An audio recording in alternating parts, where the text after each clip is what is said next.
লোকের লোকারণ্য ব্যস্ত রাস্তাটুকু পার হওয়ার সময় নীল রঙের জর্জেটের ওড়না এক কোণায় গাড়ির দরজার সাথে আটকে গেছে।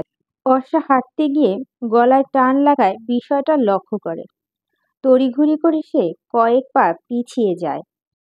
ড্রাইভিং সিটে কাচের শাহাদাত আঙ্গুল দ্বারা ঠক ঠক শব্দ করে। কয়েক সেকেন্ড বাদেই জানালার কাছ নেমে আসে। মাথার তালুতে চুল প্রায় নেই অবস্থা এমন একজন ভদ্রলোক ভুরু কুঁচকে অর্ষার দিকে তাকিয়ে আছে। তার চোখে মুখে বিরক্তের ছাপ। একহারা গায়ের রং লোকটি, মুখে তুলনায় হাত ফর্সা। লোকটি ভুরু কুঁচকেই জিজ্ঞেস করল, কি? কথা বলার সময় তার ভুরু তো মসৃণ হলোই না, এখন কপালও কুঁচকে রয়েছে। অর্ষা তার স্বভাবসুলভ মৃদু স্বরে বলল, আমার ওড়নাটা গাড়িতে আটকে গেছে। লোকটি ভাবান্তর হলো না। সে আরো বিরক্ত হয়ে বলল, কি আশ্চর্য, আপনার ওড়না ভিতরে এলো কি করে? আমি ঠিক জানি না, সম্ভবত আপনি গাড়ির ভিতরে যাওয়ার সময় আমি পাশ দিয়ে যাচ্ছিলাম, তাই অসাবধানতায় গাড়িতে ওড়না আটকে গেছে। আপনি লকটা খুলুন।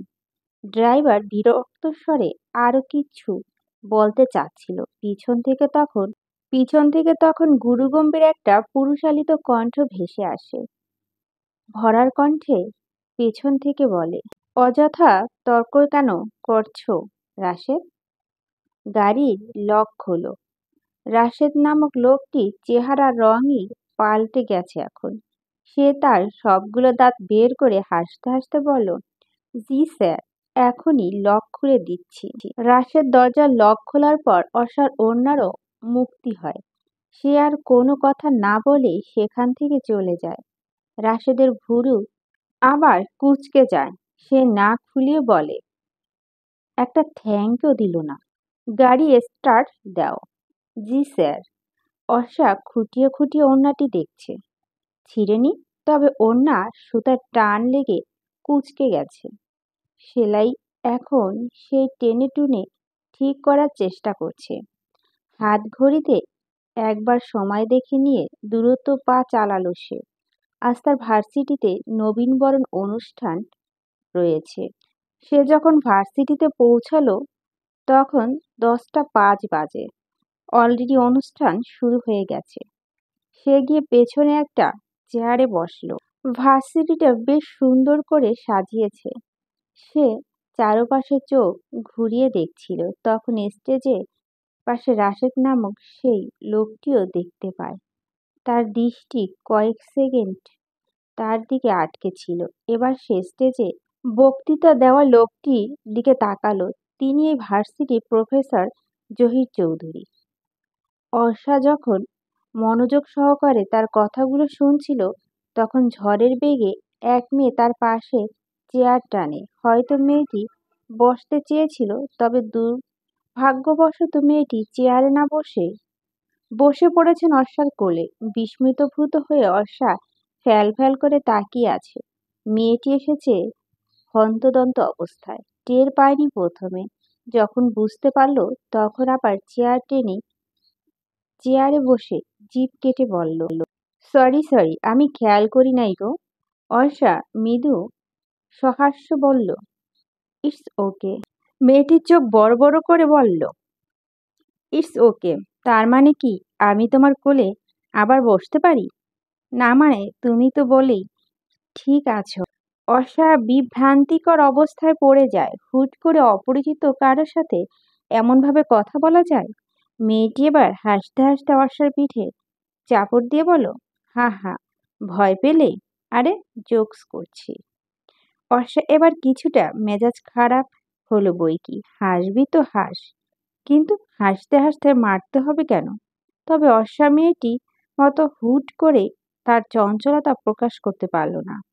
সে একবার ভাবলো এখান থেকে সরে বসবে কিনা। পরক্ষণে মনে হলো এতে মেয়েটি অপমানিত বোধ করতে পারে। সে জেনে বুঝে কখনো কাউকে অল্প কষ্ট দিতে নারাজ। তাই সে মেয়েটির ননস্টপ বকবকানি সহ্য করে পাশেই বসে রইল। এই শোনো, মুখ অমন গোমড়া করে রেখেছো কেন? আমার ওপর বুঝি রাগ হয়েছে? ব্যাগ থেকে টিস্যু বের করে মুখ মুছতে মুছতে বলল মেয়েটি। অসা ভদ্রতা রক্ষা করতে মৃদু হাসল ফের। বলো, না না, রাগ করবো কেন? রাগ করেও লাভ নেই তাহলে। আরো রাগিয়ে দেব, হা হা। এই, তোমার নাম কি? অর্ষা।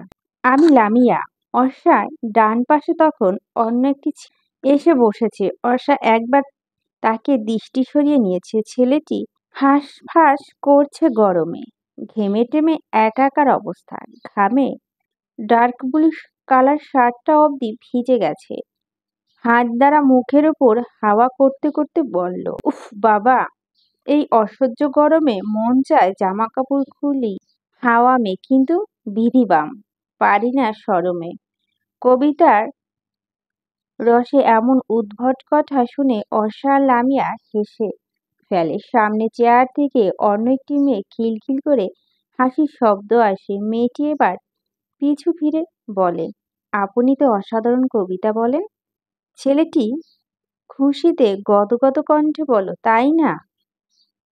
কিন্তু বাড়িতে আমার মা একদম কবিতা সহ্য করতে পারে না। না না, এমন নয় যে কবিতা তার অপছন্দ, শুধু আমার কবিতাই তার পছন্দ না। আমি মায়ের সামনে কবিতা বললে মা কি করে জানেন? কি? ডাল ঘুটনি দিয়ে দৌড়ানি দেয়। এবার ওই মেয়েটির সঙ্গে অর্ষা আর লামিয়া শব্দ করে হেসে ওঠে। আশেপাশে সবাই ওদের লক্ষ্য করেছে, কিন্তু মুখ টিপে হাসছে এখন। আচ্ছা, আপনার নাম কি? লামিয়ার প্রশ্ন। ছেলেটি কৌতুক করে বলে, আমার নাম অনেকগুলো গান রয়েছে। আচ্ছা, সহজ করে বলি, আমার নামে বাংলার অর্থ প্রেমিক। এখন আপনারা বলেন দেখি কি হতে পারে? অর্ষা বলে, আশিক। ছেলেটি উৎসাহিত হয়ে বলল, রাইট রাইট, ঠিক বলেছেন একদম। কথা বলতে বলতে সে অর্ষার হাত থেকে রুমালটি নিয়ে যায়। অর্ষা জিজ্ঞাসু দৃষ্টিতে তাকিয়ে রয়েছে। আশিক এবার হাসতে হাসতে বলে, হেই, ইয়ে মানে টিস্যু নাই তো? আমি আপনাকে পরে একটা রুমাল কিনে দিব, 20 টাকা দিয়েন। অর্ষা হাঁ হয়ে যায়। একই তো তার রুমাল নিয়ে গেছে, নতুন রুমাল কিনে দেবে বলে, তাও আবার কিনা তার থেকেই টাকা নিয়ে। কি সব অদ্ভুত মানুষেরা। কথা বলার এক পর্যায়ে জানা গেল সামনে বসে থাকা মেয়েটির নাম রেশমি। ওর সবাই এই ডিপার্টমেন্টে ভর্তি হয়েছে। আশিকের পাশে এখন অন্য একটি ছেলে এসে বসেছে। সে বেজায় বিরক্ত বোঝা যাচ্ছে। পাশে অন্য একটি চেয়ার টেনে চেয়ারের গায়ে হাত রাখতে যাবে, তখন অন্য একটি মেয়ে নিচে পড়ে যায়। মেয়েটি এবার বলে উঠে, আরে পড়লেন কি করে? মেয়েটি দাঁত মুখ খিচে বলে, চেয়ার টান দিলেন কেন? আমি তো এই চেয়ারেই বসতে যাচ্ছিলাম। আমি কি করে জানবো আপনি এই চেয়ারে বসবেন? আমি কি মনের খবর পড়তে পারি নাকি? এক কথায় দুই কথায় দুজনের বেশ ঝগড়া লেগে যায়। সেখানে উপস্থিত এক ছাত্রনেতা এগিয়ে এসে বলে, কি ব্যাপার, এখানে এত গ্যাঞ্জাম কিসের? এবার তাদের সামনেই সারি থেকে একজন ছেলে বলে উঠে, দেখুন না ভাই, এই সারিতে সেই কখন থেকে গ্যাঞ্জাম শুরু হয়েছে। এই যে আমার পাশে বসা মেয়েটি এই গ্যাঞ্জামের অন্তর্ভুক্ত। রেশমি ছ্যাঁত করে উঠে পাল্টা জবাবে বলে, পরিচিত হয়েছি জাস্ট। আপনি এটাকে গ্যাঞ্জাম কেন বলছেন? ওদের আরেকজন এক এক জবাবে ছাত্রনেতা ছেলেটি পাগল হওয়ার উপক্রম। স্টেজ থেকে তখন এক স্যার বলে, কি হয়েছে, কি সমস্যা? ছাত্রনেতা সবগুলোকে ধমক দিয়ে বসে বলো, কিছু না স্যার। এরপর সে যাওয়ার আগে বিড়বিড় করে বলে গেল, এই ব্যাচে এবার আসছে কতগুলো গ্যাঞ্জাম পার্টি। সে ঝগড়া করে ছেলে মেয়ে পরিচয় জানা যায় অনুষ্ঠানের প্রায় শেষের দিকে। একজন দিদার ও অন্যজন জুই, এবং রেশমির পাশে বসে থাকা ছেলেটি যে বিচার দিয়েছিল তার নাম আহিল। ইতিমধ্যে আশিকের সাথে তার একটা ভাবও জমে গেছে।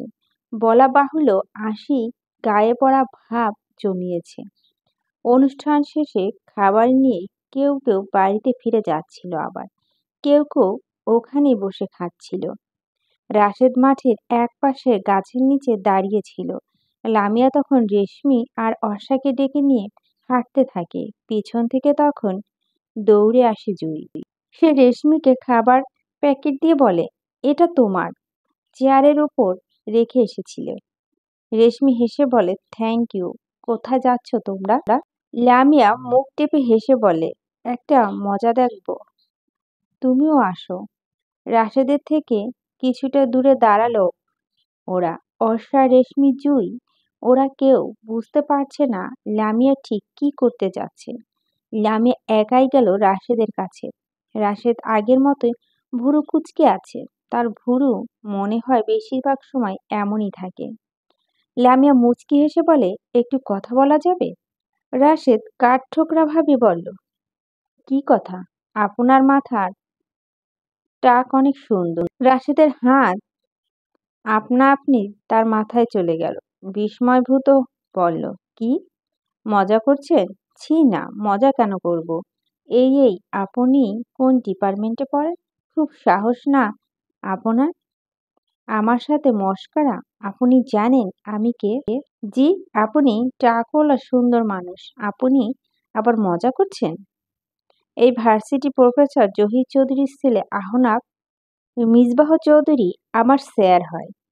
আমার সাথে ফাইজলামি করতে আসলে তাকে বলে এই ভার্সিটি থেকে বের করে দেব।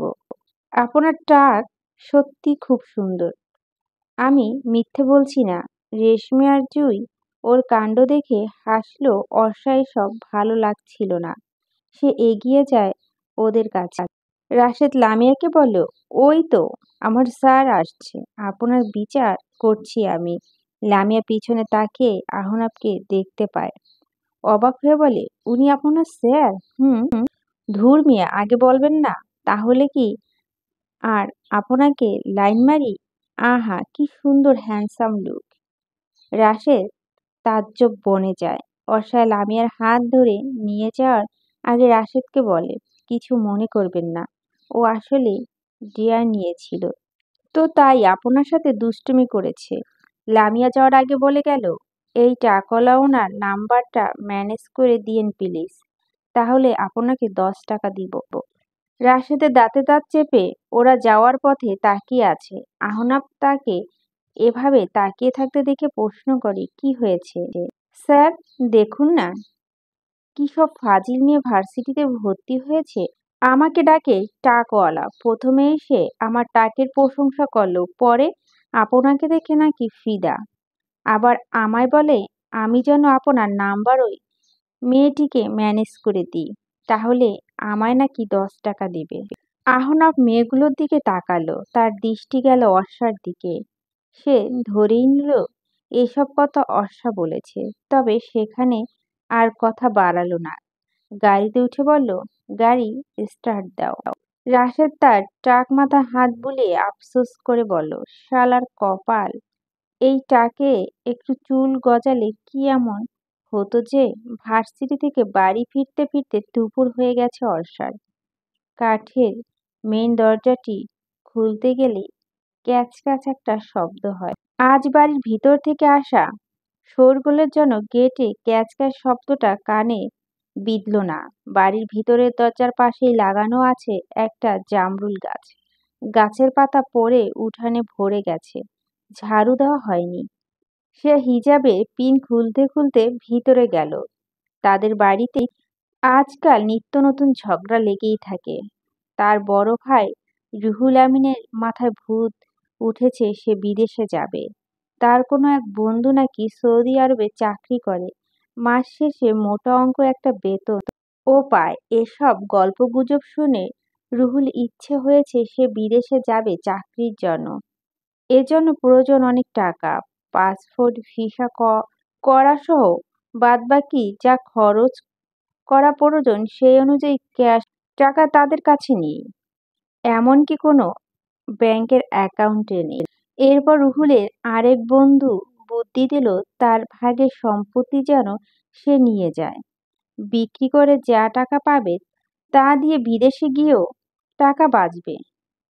সেই দিন থেকেই বাড়িতে ঝগড়াঝাঁটি নিয়মিত হওয়া শুরু করেছে।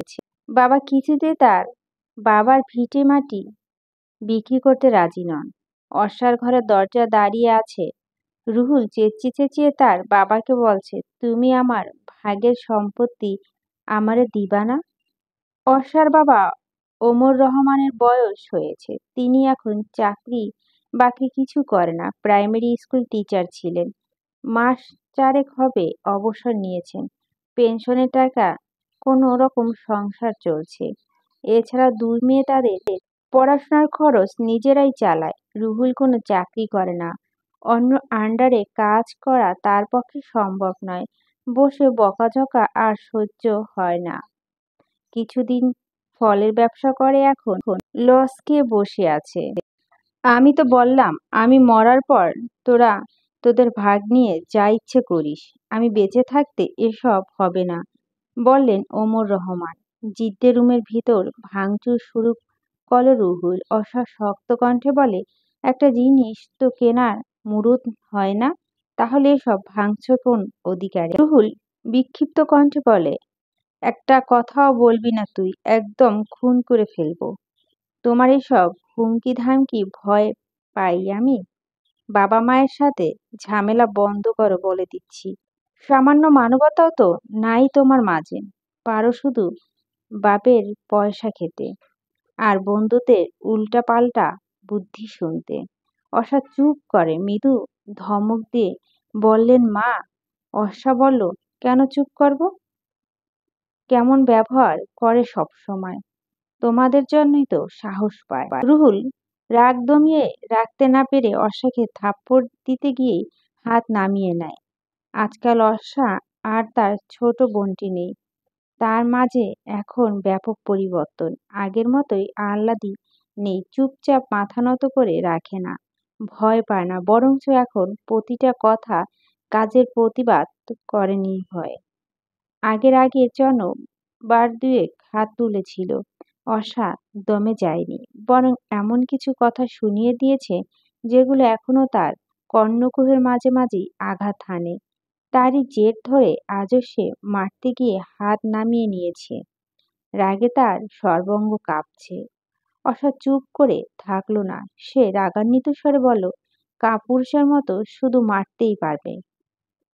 বোনের প্রতি তো কোনো দায়িত্ব পালন করার বেলায় তোমায় খুঁজে পাওয়া যায় না।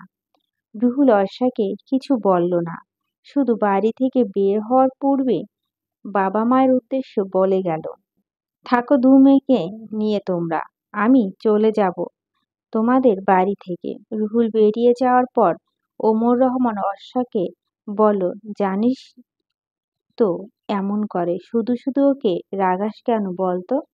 চোখ বেঁধে রাখলে এই প্রশ্নের উত্তর জীবনে পাবে না, বলে অর্ষা চলে নিজের রুমে। এত অন্যায় অবিচার খারাপ ব্যবহার করার পরও ছেলের প্রতি দরদ বাবা মায়ের কখনো কমে না। পড়ন্ত বিকালে ডুবু ডুবু সূর্যের আলো চারদিক। সকালে কলেজ থেকে বাড়িতে ফিরেছে তখন। ক্লান্ত ভঙ্গিতে ড্রেস না পাল্টিয়ে অর্ষার পাশে শুয়ে পড়ে। গায়ের ওর হাত রেখে বলে, আপু ঘুমিয়েছিস? ঘুম জড়ানো গলায় অর্ষা বলল, হুম। ওঠ না একটু, কথা আছে। পরে, খুব জরুরি কথা? ঘুমের মধ্যে উঠে বসলো অর্ষা। ঘোটালে দৃষ্টিতে তাকিয়ে বলল, বল। আপু আমার পড়ার অনেক চাপ এখন তো। বাড়িতে গিয়ে প্রাইভেট পড়ানোর সময় নেই। সারাদিন ক্লান্ত হয়ে কোথায় গিয়ে পড়াতে ইচ্ছে করে না। বাকি যেটুকু টিউশনি করা ওর বাড়িতে এসে পড়ে যাবে। একটা বাচ্চাকে আমি বাসায় গিয়ে পড়াই, ওখানেই আমি 3,000 টাকা পাই। ওই প্রাইভেটটা তুই নিয়ে নে। ধুর, আমি এখন চাকরির ব্যবস্থা করব। টিউশনি করিয়ে ভালো মতো সংসার চলে না। যে কতদিন তোর চাকরি না হয় সে কতদিন অন্তত পড়া দেখি। দেখি না আপু, বাচ্চাটার পরীক্ষা চলছে স্কুলে। এদিকে আমারও এখন অনেক পড়া বাকি। ওই বাসায় পড়াতে গেলে পড়াগুলো কমপ্লিট করতে পারবো না। হাই তুলে বলল, কি যে ঝামেলা আমায় ফেলিস তুই। প্রাইভেট কয়টায়? 5টা থেকে 4:30 বাজে। তুই উঠে ফ্রেশ হয়ে নে। ঘুম আর সম্পূর্ণ হলো না। ফ্রেশ হয়ে সকালে থেকে ঠিকানা নিয়ে অর্ষা বেরিয়ে পড়ে। এক কাপ চা খেতে পারলে ভালো লাগতো। ঘুম ঘুম ভাবটা এখনো কাটেনি। ওই সময় বাড়িতে চা হয় না, তাই ইচ্ছে হলো খেতে পারেনি। মা কিংবা সকালকে বললে অবশ্যই বানিয়ে দিত, কিন্তু মায়ের ওপর এখন সে রেগে আছে। আর সকাল মাত্র এসেছে কলেজ থেকে, এমনিতেই তো ক্লান্ত। যা হোক, হাঁটতে হাঁটতে বাড়ি পৌঁছে যায় সে।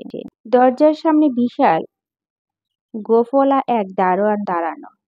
তার গোঁফটা যে বিশাল তা নয়, শরীরটা বিশাল। এমন দারোয়ানের ভয়ে তো চোর ডাকাত বাড়ির ত্রিসীমানায় পা রাখতে ভয় পাবে। অর্ষাকে দেখে দারোয়ান একটু এগিয়ে এলো। কিরকম ফ্যাঁস ফ্যাঁস কণ্ঠে বলল, কাকে চাই? আমি রাফিকে প্রাইভেট পড়াতে এসেছি। দারোয়ান আগাগোড়া অর্ষাকে পরখ করে বলল, রাফিকে তো অন্য একজন মেয়ে প্রাইভেট পড়ায়। আপনি কে? জি, আমি ওর বড় বোন। ওর পড়ার চাপ থাকায় আমি রাফিকে পড়াতে এসেছি। বাড়ির লোকের পারমিশন আছে? অর্ষা মেজাজ খারাপ হচ্ছে। এমন কোন বাড়ি এটা যে এখন তার পারমিশন কার্ড লাগবে? দারোয়ান বোধ হয় অর্ষার বিরক্তর কারণটি বুঝতে পারলেন। বললেন, এখানে দাঁড়ান, আমি ফোন করে আসছি। অর্ষা নিরুত্তর হয়ে দাঁড়িয়ে রইল। দারোয়ান মিনিট দুয়েকের মধ্যেই ফিরে এসে বলল, ভিতরে যান। অর্ষা ভিতরে যেতে যেতে ভাবছে আবার নতুন কোনো জেরার মুখে না পড়তে হয়। অর্ষার দুবার কলিং বেল বাজানোর পর একজন সুদর্শন যুবক দরজা খুলে দিল। অর্ষা কেন জানি মনে হচ্ছে আগে কোথায় সেই ছেলেটাকে দেখেছে, কিন্তু ঠিক মনে পড়ছে না। অর্ষা ভেবেছিল এই লোকও অর্ষার পরিচয় জানতে চাইবে, তবে এমন কিছু হলো না। বরঞ্চ যাওয়ার জন্য সরে গিয়ে পথ করে দিল। অর্ষা ভিতরে যাওয়ার পরে ছেলেটি ড্রয়িং রুমে বসে থাকা এক মেয়েকে বলল, রেনু আপা, রাবিকে বলো ওর নতুন টিচার এসেছে। রেনু অর্ষাকে ড্রয়িং রুমে বসতে বলে বাম দিকে চলে গেল। অর্ষা বসে আছে চুপচাপ। তার দিকে একটুখানি দূরে সে বসে টিভিতে খেলা দেখছে। অর্ষা একটু ইতস্তত লাগছিল। সে দেয়ালে প্রফেসরের ছবি দেখতে পায়, সাথে এই ছেলেটি দাঁড়ানো। তখন তার মনে হলো ভার্সিটিতে স্টেজে বসে থাকতে দেখেছিল। কি যেন না? হ্যাঁ, আহনাব। তার ভাবনার মাঝে তখন রেনু এসে অর্ষা নিয়ে গেল। রাফির গোল গাল চেহারা, গোল ফ্রেমে একটি চশমা, চোখগুলো বড় বড় কিন্তু বেশ মায়াবী, মুখটা মায়া মিশে আছে। অর্ষা হাসল। রাফি অবশ্য একটু হাসেনি। সে কেমন গম্ভীর গম্ভীর দৃষ্টিতে তাকিয়ে রয়েছে অর্ষার দিকে। বলে, রেনু, চলে যাওয়ার আগে রাফিকে বলো এটা তোমার নতুন ম্যাডাম। একটু দুষ্টুমি করবা না কিন্তু। অর্ষা জিজ্ঞেস ইচ্ছে হলো, এই ছেলে কি আদৌ দুষ্টুমি করতে পারে? মুখের দিকে তাকালেই তো মনে হয় সিরিয়াস টাইপ বাচ্চা। প্রশ্নটি আর করা হলো না। রেনু চলে গেল। রাফি এবার প্রথম মুখ খুলল। তুমি কেন এসেছো? সকাল ম্যাম কোথায়? অর্ষা মুচকি হেসে বলল, তোমার সকাল ম্যামের পড়ার অনেক চাপ, সে তো এখন আর আসতে পারবে না। আমি তোমার কাছে পড়ব না। কি মুসিবত! বাচ্চা কাচ্চা সামলানো বিশেষ এক গুণ রয়েছে অর্ষার, কিন্তু এমন সিরিয়াস টাইপের বাচ্চাকে কি করে কবজা করতে হয় অর্ষার জানা নেই। বাচ্চারা হবে দুষ্ট, দুরন্ত, চঞ্চল, সবসময় হাসবে। বাচ্চা কেন এমন গম্ভীর হয়ে থাকবে? অর্ষার ঠোঁটে হাসি ধরে রাখলো। বলো, আচ্ছা, বেশি দিন পড়তে হবে না। তোমার পরীক্ষা শেষ হলে আমি আর আসবো না। এই কয়দিন আমার কাছে পড়ো। রেনু ট্রেতে চা বিস্কিট এনে টেবিলের ওপর রাখলো। যেভাবে নিঃশব্দে এসেছিল সেভাবেই নিঃশব্দেই চলে গেল। রাফি তখন বলল, তাও পড়ব না। অর্ষা আর কথা না বাড়িয়ে চায়ে চুমুক দিল। মাথা ধরে গেছে। সে বলল, বই বের করে যা ইচ্ছে করো তুমি, একা একাই পড়ো। রাফি চুপ করে বসে রইল। তার দৃষ্টি স্থির। অর্ষা প্রায় বিরক্ত হয়ে বলল, তুমি কি সত্যি আমার কাছে পড়বে না? তাহলে আমি গিয়ে কথাটা তোমার গার্জিয়ানকে জানাচ্ছি। রাফি বাধা দিয়ে বলল, না, আমি একা একাই পড়ছি, তুমি কাউকে কিছু বলো না। সত্যি সত্যি রাফি একা একা পড়তে শুরু করে। অর্ষা বসে বসে ঝিমোচ্ছিল। হাই তুলে টেবিলের উপর হাত রাখে। হাতের উপর মাথা রেখে চোখ বন্ধ করতেই কেমন ঘুম ঘুম ধরে যায়। চায়ে কাজ হয়নি, কড়া চা হলে ঘুম আসতো না। মিষ্টি বেশি দিয়ে ফেলেছে। সে চা নিয়ে গবেষণা করতে করতে ঘুমিয়ে পড়ে। রাফি বিস্ময়ভূত হয়ে তাকিয়ে থাকে অর্ষার দিকে। পড়াতে এসে ঘুমিয়ে পড়ে এমন টিচার হয়তো ইতিপূর্বে সে কখনোই দেখেনি।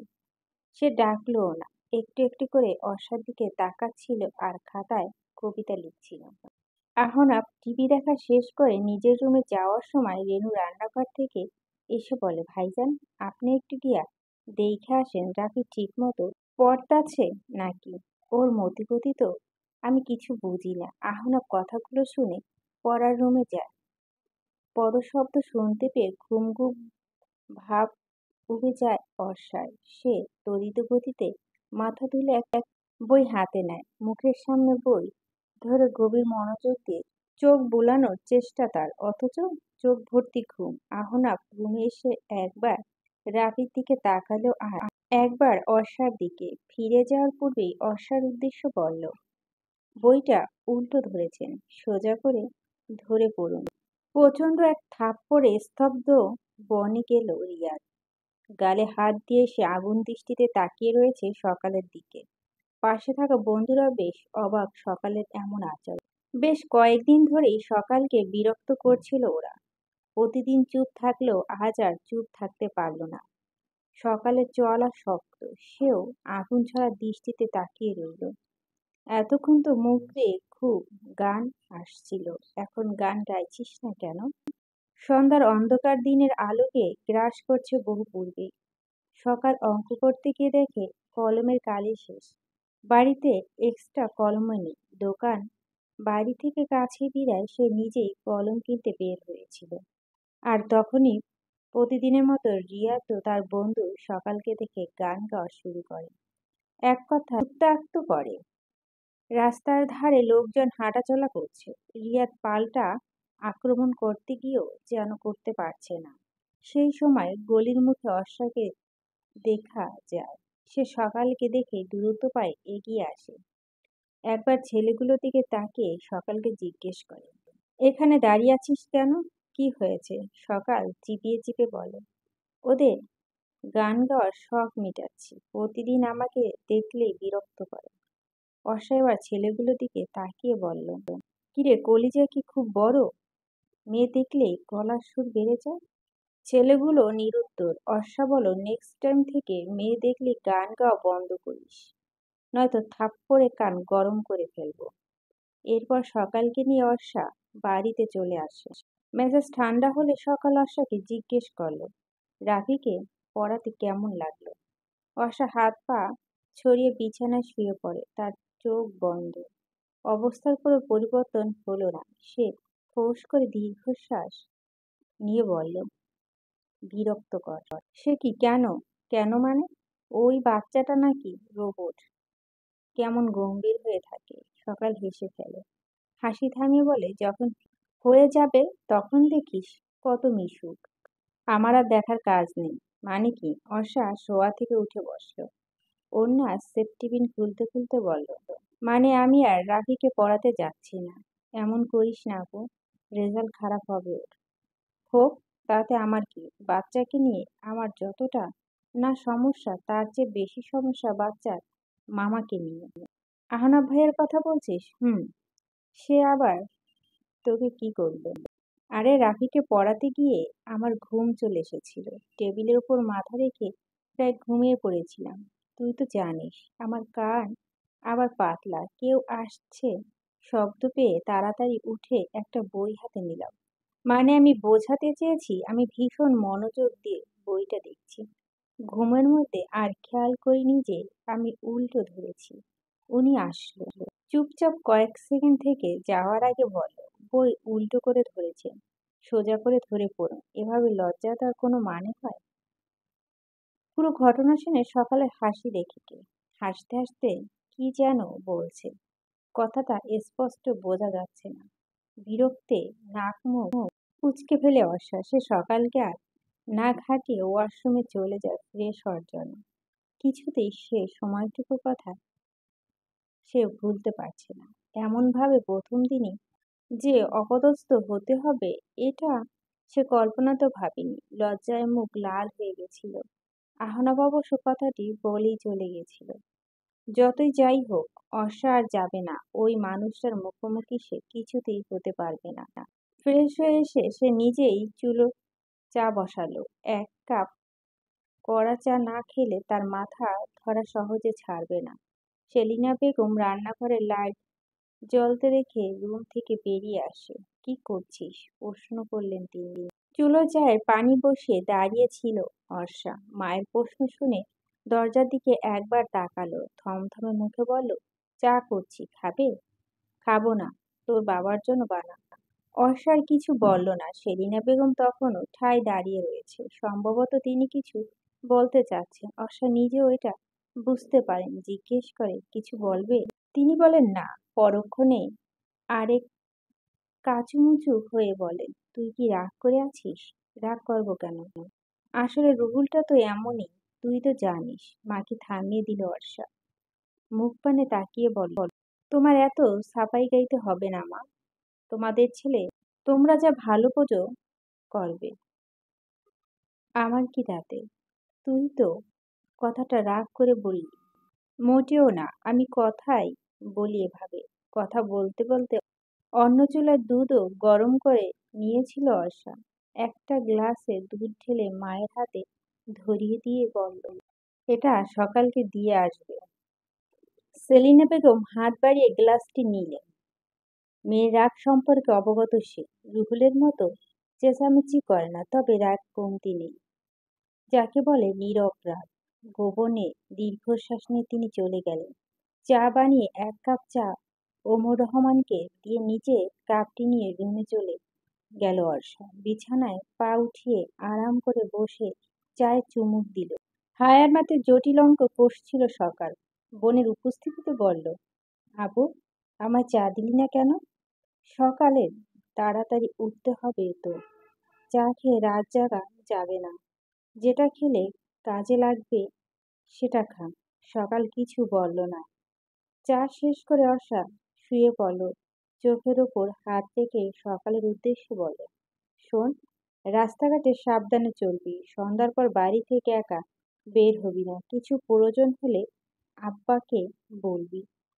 রিয়াজ যদি কিছু বলে তাহলে তোর কিছু বলার প্রয়োজন নেই, আমাকে এসে জানাবি।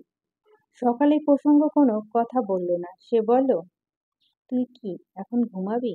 হুম। খাবি না? না। মা ডাকতে এলে বলবি আমার ক্ষুধা নেই। এখন পড় তুই। সকাল অর্ষার কথা অক্ষরে অক্ষরে পালন করলো। পড়া শেষ করে রাতের খাবার খেয়ে সেও ঘুমিয়ে পড়ে। তার ঘুম ভাঙে ফজরের আজানের সময়। অর্ষা হাই তুলতে তুলতে ধাক্কাধাক্কি করছে তাকে। ঘুম থেকে উঠে ফ্রেশ হয়ে উঁচু করে দুবোনে একসাথে নামাজ আদায় করে নেয়। ওমর রহমান মসজিদে গেছেন নামাজ আদায় করার জন্য। সকালে নামাজ শেষ করে পড়তে বসে। অর্ষা চলে যায় রান্নাঘরে মাকে সাহায্য করার জন্য। সেলিনা বেগমকে ভীষণ চিন্তিত দেখাচ্ছে। ভাত চড়িয়ে দিয়ে তিনি আনমনে তরকারি কাটছিল। অর্ষা রাতে এঁঠো থালা বাসনগুলো ধুয়ে ফেলে। আর চোখে সে মাকে লক্ষ্য করছিল। না পেরে জিজ্ঞেস করে ফেলে, কি ভাবছ? হঠাৎ প্রশ্ন শুনে তিনি হকচকিয়ে গেল। নিজেকে সামলে নিয়ে বলল, রুহুল রাতের বাড়িতে ফিরেনি? ফোন করেনি? করেছে তো বাবা, ফোন ধরেনি। এত চিন্তা কি আছে? চলে আসবে সকালে। তিনি ফ্যাল ফ্যাল করে অর্ষার দিকে তাকিয়ে আছে। মেয়েটা এত কঠোর স্বভাবে কেন? বাইরে থেকে যেমন কঠোর, ভিতরেও ঠিক তাই। রুহুল বাড়িতে এলো সকাল 8টায়। সঙ্গে তার বন্ধু তোফায়েল। বাড়ির উঠানে দাঁড়িয়ে তোফায়েলের অর্ষার নাম ধরে ডাকতে থাকে। অর্ষা বের হয়ে আসে বারান্দায়। অবিন্যস্ত রুহুলের দিকে কৃতপাত করে তোফায়েলকে জিজ্ঞেস করে, কি হয়েছে ভাইয়া? তোফায়েল ওকে রুমে নিয়ে যেতে যেতে বলে, রাতে আমার বাসায় ঘুমিয়ে পড়েছিল। রুহুলকে শুইয়ে দিয়ে কপালে হাত রাখল অর্ষা। শরীরে প্রচুর গরম। গায়ে একটা কাঁথা টেনে দিয়ে সে তোফায়েলের দিকে তাকাল। শান্ত কিন্তু কঠিনভাবে বলল, ড্রিঙ্কস করে ঘুমিয়ে পড়েছিল? তোফায়েল আমতা আমতা করা। না মানে আসলে এক বন্ধুর জন্মদিন, জন্মদিনে মদ পান করা লাগে। আমি জানতাম না। তুমি ভুল বুঝছো অর্ষা, তাহলে সঠিকটা আমায় বুঝিয়ে দিন।